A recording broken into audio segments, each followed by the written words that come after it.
Sabi nila wala raw shortcut mula sa pangarap papunta sa tagumpay. Para ka raw maging successful, gaya nung narinig ko dati sa TV, dapat magsumikap ka.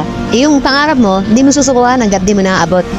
Yung pagsusumikap, din mo kailangan matagalan eh. Pwede namang mabilis lang pero dapat sunod-sunod. Yung tipong sasablay ka ng 9 na beses pero mananalo ka sa pansampu. Madali lang mangarap. Mahirap magsumikap. Ito nga yung sabi nila, no? Kapag ka mga nasa 25 pataas na edad ka na, wala na yung pabilisan kasi madalas yung ibang mga kaibigan mo nagsikwit na sa pagbabike, konti na lang natira. Tanging matitira na lang dyan ay yung memories mo.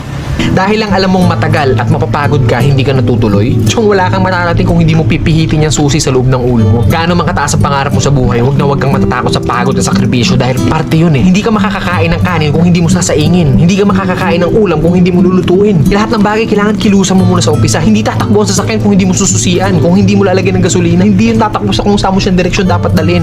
Kailangan kumilos ka. Kailangan ng lakas mo para marating mo kung ano yung gusto mong marating sa buhay. Kasi kung hihiga ka lang dyan, wala mangyayari talaga sa'yo. Hindi po pwede na inaasal natin lahat sa Diyos na parang nasa Diyos, lagi kong idadasal sa Diyos. Hindi po pwede yun. Sabi nga nila, di ba, nasa Diyos ang awa, nasa tao ang gawa. So depende yan sa'yo kung ano yung gusto mong kilos. Sabi nga, work smart, not hard. Hard work nga yung ginagawa mo, pero sablay naman yung mga diskarte mo. Wala rin mangyayari, di ba? Smart move yung ginagawa mo.